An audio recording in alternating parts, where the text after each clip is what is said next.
സിപിഐഎമ്മിലെ കത്തുചോർച്ച വിവാദത്തിൽ പരാതിക്കാരനായ മുഹമ്മദ് ഷർസാദിനെതിരെ മുൻ ധനമന്ത്രി തോമസ് ഐസക് വക്കീൽ നോട്ടീസ് അയച്ചു. പുതിയ വിവാദങ്ങൾ വന്നപ്പോൾ മുഹമ്മദ് ഷർസാദിന്റെ ആരോപണങ്ങളും വിവാദവും മുങ്ങിപ്പോയത് സ്വാഭാവികമാണ്. എന്നാൽ അതങ്ങനെ വിടാൻ തീരുമാനിച്ചിട്ടില്ല. തന്നെക്കുറിച്ച് പറഞ്ഞ ആക്ഷേപം പിൻവലിച്ച് മാപ്പ് പറയണം. അല്ലാത്ത പക്ഷം സിവിലായും ക്രിമിനലായും നിയമനടപടി സ്വീകരിക്കുമെന്ന് ചൂണ്ടിക്കാട്ടിയാണ് തോമസ് ഐസക് ഷർസാദിന് വക്കീൽ നോട്ടീസ് അയച്ചത്. ഫേസ്ബുക്ക് പോസ്റ്റ് വഴിയാണ് ഷർസാദിന് വക്കീൽ നോട്ടീസ് അയച്ച വിവരം തോമസ് ഐസക് വ്യക്തമാക്കിയത്. ബാങ്കിന്റെ ലോൺ ഒഴിവാക്കാൻ തോമസ് ഐസക് അനധികൃതമായി ഇടപെട്ടു എന്നായിരുന്നു ഷർസാദിന്റെ കത്തിൽ പറഞ്ഞിരുന്നത്. കോഴിക്കോട് കാപ്പാട് റബീയുൽ അവ്വൽ മാസപ്പിറവി കണ്ടതിന്റെ അടിസ്ഥാനത്തിൽ നാളെ തിങ്കൾ റബീയുൽ അവ്വൽ 1 നബിദിനം സെപ്റ്റംബർ 5 ഖാസിമാരായ അമസ്ത Kerala Jamiyyathul Ulama president Sayyid Muhammad Jifri Muthukoya Thangal, Samastha general secretary professor K Alikutty Musliyar, Kozhikode ഖാസി സയ്യിദ് മുഹമ്മദ് കോയ തങ്ങൾ, ജമലുൽ ലൈലി, പാണക്കാട് സയ്യിദ് സ്വാദിഖ് അലി ഷിഹാബ് തങ്ങളുടെ നായിബ് കൂടിയായ കോഴിക്കോട് ഖാസി സയ്യിദ് നാസർ ഹയ്യി ഷിഹാബ് തങ്ങൾ എന്നിവർ അറിയിച്ചു. ഒരിടവേളയ്ക്ക് ശേഷം പശ്ചിമേഷ്യയിൽ വീണ്ടും അശാന്തി പുകയുന്നു. യമൻ തലസ്ഥാനമായ സനയിൽ ഞായറാഴ്ച ഇസ്രയേൽ വ്യാപക മിസൈൽ ആക്രമണം നടത്തി. ഹൂതി വിമതരെ ലക്ഷ്യമിട്ടായിരുന്നു ആക്രമണം. സനയിലെ ഇന്ധന കേന്ദ്രങ്ങൾക്കും ഇസ്രയേൽ ആക്രമണത്തിൽ കേടുപാടുകൾ പറ്റി. ഇസ്രയേലിലേക്ക് മിസൈലുകൾ വിക്ഷേപിച്ചതായി ഹൂതികൾ അവകാശപ്പെട്ടതിന് ദിവസങ്ങൾക്ക് ശേഷമാണ് പ്രത്യാക്രമണം ഉണ്ടായത്. തലസ്ഥാനമായ സനായിലെ പവർ പ്ലാന്റ്, ഗ്യാസ് സ്റ്റേഷൻ എന്നിവയുൾപ്പെടെ നിരവധി പ്രദേശങ്ങളിലാണ് ആക്രമണങ്ങളുണ്ടായതെന്ന് ഹൂതി മാധ്യമ വിഭാഗം അറിയിച്ചു. പ്രസിഡന്റിന്റെ കൊട്ടാരത്തിന് സമീപത്തടക്കം വലിയ സ്ഫോടന ശബ്ദം കേട്ടതായി പ്രദേശവാസികൾ പറഞ്ഞു. മിസൈൽ ആക്രമണം ഇസ്രയേൽ ഇതുവരെ സ്ഥിരീകരിച്ചിട്ടില്ല. ഇറാൻ പിന്തുണയുള്ള ഹൂതികൾ കഴിഞ്ഞ 2 വർഷത്തോളമായി ഇസ്രയേലിലേക്ക് മിസൈലുകളും ഡ്രോണുകളും വിക്ഷേപിക്കുന്നുണ്ട്. ചെങ്കടലിൽ ഇസ്രയേൽ കപ്പലുകളെയും ഹൂതികൾ മുൻപ് ലക്ഷ്യം വെച്ചിരുന്നു. ഗാസ ജനതയ്ക്ക് ഐക്യദാർഢ്യം പ്രഖ്യാപിച്ചാണ് ഇസ്രയേലിനെതിരെ ഹൂതികൾ ആക്രമണം ആരംഭിച്ചത്. റഷ്യയ്ക്കെതിരെ ഡ്രോൺ ആക്രമണം കടുപ്പിച്ച യുക്രൈൻ ഞായറാഴ്ച രാത്രിയാണ് പടിഞ്ഞാറൻ കുർസ് മേഖലയിലെ റഷ്യയുടെ ആണവ നിലയത്തെ ലക്ഷ്യമാക്കി യുക്രൈൻ ഡ്രോൺ ആക്രമണം നടത്തിയത്. ആക്രമണത്തിൽ നിരവധി വൈദ്യുതി ഊർജ്ജ സൗകര്യങ്ങൾ തകരാറിലായെന്ന് റഷ്യൻ ഉദ്യോഗസ്ഥർ സ്ഥിരീകരിച്ചു. ആണവ നിലയത്തിൽ തീ പിടിച്ചെങ്കിലും പെട്ടെന്ന് അണയ്ക്കാൻ സാധിച്ചെന്നും അധികൃതർ വ്യക്തമാക്കി. യുക്രൈനിന്റെ 34ാം സ്വാതന്ത്ര്യദിനാഘോഷ ദിവസമാണ് റഷ്യയ്ക്കെതിരായ ആക്രമണം നടത്തിയത്. 1991-ൽ സോവിയറ്റ് യൂണിയനിൽ നിന്നും സ്വാതന്ത്ര്യം പ്രഖ്യാപിച്ചതിന്റെ ഓർമ്മയിലാണ് യുക്രൈൻ സ്വാതന്ത്ര്യദിനം ആഘോഷിക്കുന്നത്. യുക്രൈൻ ആക്രമണത്തിൽ ആണവ നിലയത്തിലെ ഒരു ട്രാൻസ്ഫോമറിന് കേടുപാടുകൾ സംഭവിച്ചെങ്കിലും റേഡിയേഷൻ അളവ് സാധാരണ പരിധിക്കുള്ളിൽ തന്നെ തുടരുകയാണെന്നാണ് റഷ്യൻ വാർത്താ ഏജൻസികൾ റിപ്പോർട്ട് ചെയ്യുന്നത്. ആക്രമണത്തെക്കുറിച്ച് യുക്രൈൻ ഇതുവരെ പ്രതികരിച്ചിട്ടില്ല.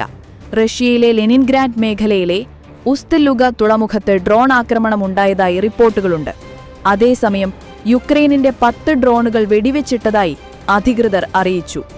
ഇതുവരെ യുക്രൈനിന്റെ 95 ഡ്രോണുകൾ തങ്ങളുടെ വ്യോമ പ്രതിരോധ സംവിധാനങ്ങൾ തകർത്തെന്നും റഷ്യൻ പ്രതിരോധ മന്ത്രാലയം അവകാശപ്പെട്ടു. കൊൽക്കത്ത ലോ കോളേജ് ബലാത്സംഗ കേസിൽ കുറ്റപത്രം സമർപ്പിച്ചു പോലീസ്. ജൂൺ 25 സൗത്ത് കൊൽക്കത്ത ലോ കോളേജിൽ നടന്ന ബലാത്സംഗ കേസിലാണ് പോലീസ് കുറ്റപത്രം സമർപ്പിച്ചത്. മുഖ്യപ്രതി മനോജിത് മിശ്ര വിദ്യാർത്ഥിനിയുടെ 1ലധികം വീഡിയോകൾ ചിത്രീകരിച്ചെന്നും അതുപയോഗിച്ച് ഭീഷണിപ്പെടുത്തുകയായിരുന്നുവെന്നും 650 പേജുള്ള കുറ്റപത്രത്തിൽ പറയുന്നു. പെൺകുട്ടിയുടെ വൈദ്യപരിശോധനയിൽ ബലാത്സംഗം സ്ഥിരീകരിച്ചിട്ടുണ്ടെന്നും പ്രതിയുടെ DNA ഫോറൻസിക് സാമ്പിളുകളുമായി പൊരുത്തപ്പെടുന്നുണ്ടെന്നും പോലീസ് കണ്ടെത്തിയിട്ടുണ്ട്. 1ാം വർഷ വിദ്യാർത്ഥിനിയായ പെൺകുട്ടിയെ കോളേജിലെ പൂർവ്വ വിദ്യാർത്ഥികളായ മനോജിത് മിശ്ര, സൈബ് അഹമ്മദ്, പ്രമിത് മുഖർജി എന്നിവർ ചേർന്ന് കൂട്ടബലാത്സംഗം ചെയ്തുവെന്നാണ് കേസ്. കേസിൽ 4 പ്രതികൾക്കെതിരെയാണ് കുറ്റപത്രം സമർപ്പിച്ചിരിക്കുന്നത്. പൂർവ്വ വിദ്യാർത്ഥികളായ 3 പേർക്ക് പുറമെ സുരക്ഷാ ജീവനക്കാരനും കേസിൽ പ്രതിയാണ്. പ്രതികൾ ചേർന്ന പെൺകുട്ടിയെ പീഡിപ്പിക്കുന്നതിന്റെ CCTV ദൃശ്യം അന്വേഷണത്തിനിടെ പോലീസ് കണ്ടെത്തിയിരുന്നു. പ്രതികൾ പെൺകുട്ടിയെ ബന്ദിയാക്കി വലിച്ചിഴയ്ക്കുന്നതും CCTV ദൃശ്യങ്ങളിൽ വ്യക്തമാണ്. പ്രതികളുടെ മൊബൈൽ ഫോണുകളിൽ നിന്നും ഇരയെ ലൈംഗിക പീഡനത്തിനിരയാക്കുന്ന വീഡിയോകൾ കണ്ടെത്തിയിരുന്നു. ചുമരിൽ സ്ഥാപിച്ചിരുന്ന എക്സ്ഹോസ്റ്റ് ഫാനിന്റെ ദ്വാരത്തിലൂടെയാണ് പ്രതികൾ ഈ വീഡിയോകൾ ചിത്രീകരിച്ചതെന്നും കുറ്റപത്രത്തിൽ പറയുന്നു. വീഡിയോയിലുള്ള ശബ്ദവും പ്രതികളുടെ ശബ്ദവും ഒന്നാണെന്ന് തിരിച്ചറിഞ്ഞിട്ടുണ്ടെന്നും കുറ്റകൃത്യം നടന്ന സ്ഥലത്ത് നിന്നും പ്രതിയുടെ മൊബൈൽ ലൊക്കേഷൻ കണ്ടെത്തിയിട്ടുണ്ടെന്നും കുറ്റപത്രത്തിൽ പറയുന്നു. പെൺകുട്ടിയെ പീഡിപ്പിക്കുന്നത് അറിഞ്ഞിട്ടും സുരക്ഷാ ജീവനക്കാരൻ ഗാർഡ് റൂം പൂട്ടിയെന്നും മറ്റാരെയും അറിയിച്ചില്ലെന്നും കുറ്റപത്രത്തിൽ പറയുന്നു. ഇതോടെയാണ് കേസിൽ ഇയാളും പ്രതി ചേർക്കപ്പെട്ടത്. മുഖ്യപ്രതിയും തൃണമൂൽ കോൺഗ്രസ് മുൻ വിദ്യാർത്ഥി നേതാവുമായ മനോജിത് മിശ്രയെ അറസ്റ്റ് ചെയ്യപ്പെട്ടതിനു പിന്നാലെ പാർട്ടിയിൽ നിന്ന് പുറത്താക്കിയിരുന്നു. മുഖ്യപ്രതി മനോജിത് കോളേജിലെ താൽക്കാലിക ജീവനക്കാരൻ കൂടിയായിരുന്നു. DRDO തദ്ദേശീയമായി വികസിപ്പിച്ച വ്യോമ പ്രതിരോധ സംവിധാനം വിജയകരമായി പരീക്ഷിച്ചു. തദ്ദേശീയമായി വികസിപ്പിച്ച integrated air defence weapon system IAWS വ്യോമ പ്രതിരോധ സംവിധാനമാണ് DRDO വിജയകരമായി പരീക്ഷിച്ചത്. ഒഡീഷയിലായിരുന്നു ഇന്റഗ്രേറ്റഡ് എയർ ഡിഫൻസ് വെപ്പൺ സിസ്റ്റത്തിന്റെ പരീക്ഷണമെന്ന് കേന്ദ്ര പ്രതിരോധ മന്ത്രി രാജ്നാഥ് സിംഗ് അറിയിച്ചു. ഒഡീഷ തീരത്ത് നടന്ന പരീക്ഷണത്തിനിടെ വ്യത്യസ്ത ശ്രേണികളിൽപ്പെട്ട 3 വ്യത്യസ്ത ലക്ഷ്യങ്ങളെ വ്യോമ പ്രതിരോധ സംവിധാനം തകർത്തെന്ന് അധികൃതർ അറിയിച്ചു. Quick reaction surface to air മിസൈലുകൾ QRSAM, advanced very short range air defence system VSHORADS മിസൈലുകൾ, പവർ ലേസർ അധിഷ്ഠിത ഡയറക്റ്റഡ് എനർജി വെപ്പൺ DEW എന്നിങ്ങനെ 3 ഭാഗങ്ങളാണ് DRDO വികസിപ്പിച്ച് പുതിയ തദ്ദേശീയ വ്യോമ പ്രതിരോധ സംവിധാനത്തിലുള്ളത്. പരീക്ഷണഘട്ടത്തിൽ എല്ലാ ആയുധ സംവിധാന ഘടകങ്ങളും കുറ്റമറ്റ രീതിയിൽ പ്രവർത്തിച്ചെന്ന് പ്രതിരോധ മന്ത്രാലയം പുറത്തിറക്കിയ വാർത്താക്കുറിപ്പിൽ പറയുന്നു.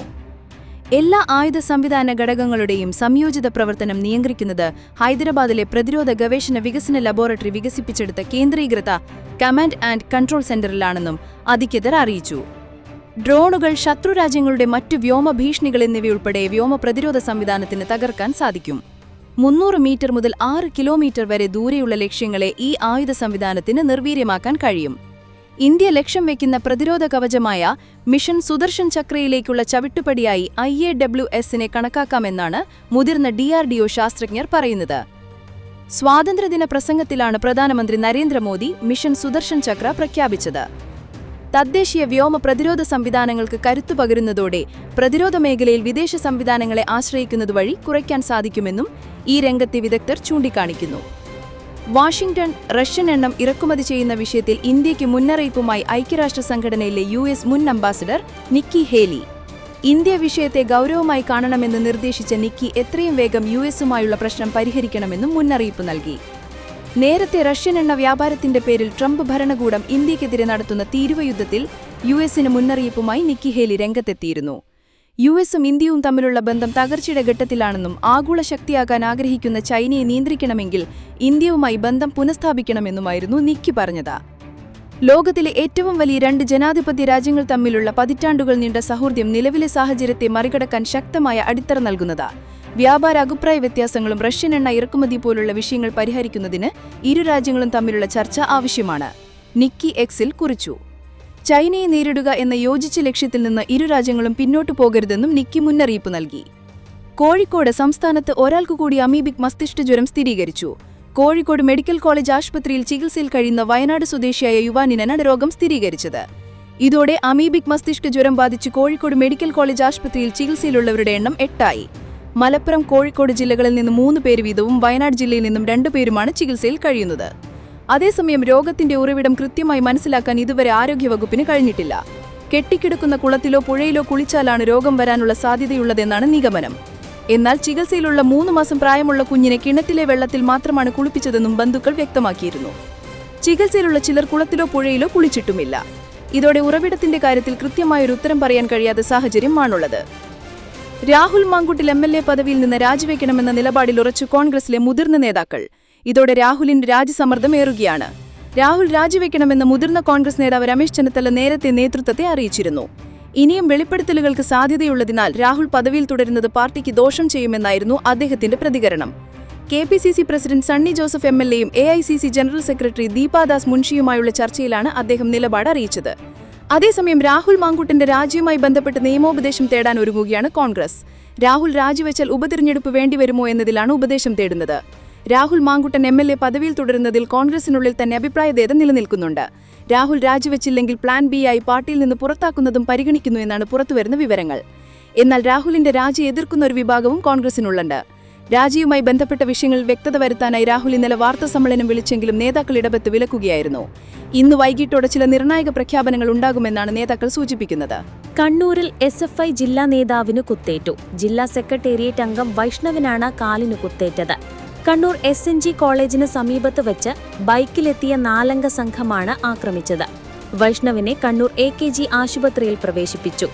കോളേജിന് സമീപത്തെ ചായക്കടയിൽ ചായ കുടിക്കുകയായിരുന്ന വൈഷ്ണവ് ബൈക്കിലെത്തി 2 പേർ ഒരു പെൺകുട്ടിയെ ശല്യം ചെയ്യുന്നത് കണ്ട് ചോദ്യം ചെയ്തിരുന്നു.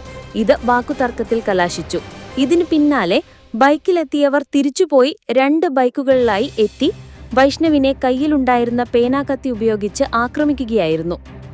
ഒഡീഷ തീരത്ത് ഇന്റഗ്രേറ്റഡ് എയർ ഡിഫൻസ് വെപ്പൺ സിസ്റ്റത്തിന്റെ IAWADSന്റെ ആദ്യ പറക്കൽ പരീക്ഷണം വിജയകരമായി പൂർത്തിയാക്കി ഇന്ത്യ.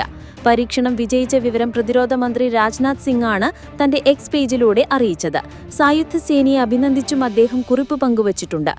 ഓപ്പറേഷൻ സിന്ദൂർ നടന്നു മാസങ്ങൾക്ക് ശേഷമാണ് പുതിയ വ്യോമ പ്രതിരോധ സംവിധാനത്തിന്റെ പരീക്ഷണം നടന്നത്. ഇന്നലെ ഉച്ചയ്ക്ക് 1:30 പരീക്ഷണം നടന്നതെന്നാണ് വിവരം. ഇന്റഗ്രേറ്റഡ് എയർ ഡിഫൻസ് സിസ്റ്റം എന്നത് ഒരു മൾട്ടി ലെയേർഡ് എയർ ഡിഫൻസ് സിസ്റ്റമാണ്.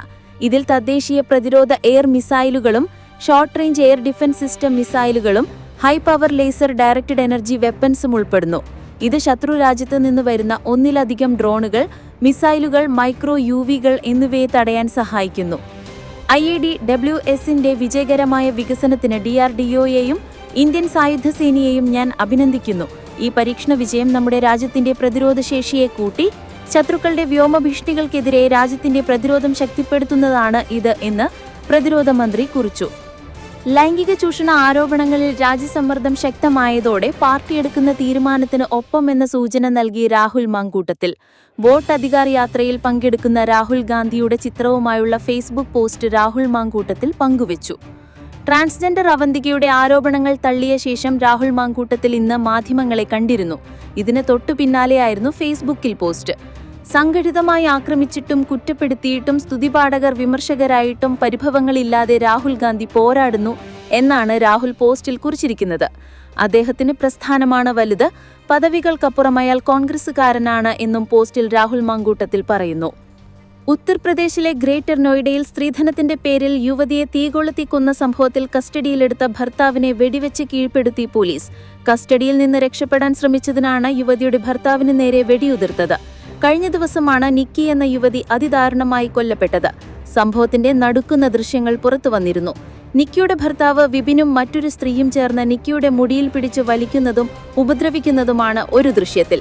ഷർട്ട് ധരിക്കാതെ നിൽക്കുന്ന വിപിന്റെ പുറത്തും വയറിലും ചോരപ്പാടുകളും കാണാം. കസ്റ്റഡിയിൽ നിന്ന് രക്ഷപ്പെടാൻ ശ്രമിച്ച വിപിനെ പിന്തുടർന്ന പോലീസ് ഗ്രേറ്റർ നോയിഡയിലെ സിർസ റൗണ്ട് അബൌട്ടിന് സമീപത്ത് വെച്ച് കാലിൽ വെടിവെച്ച് കീഴ്പ്പെടുത്തുകയായിരുന്നു. തുടർന്ന് ആശുപത്രിയിൽ പ്രവേശിപ്പിച്ചു.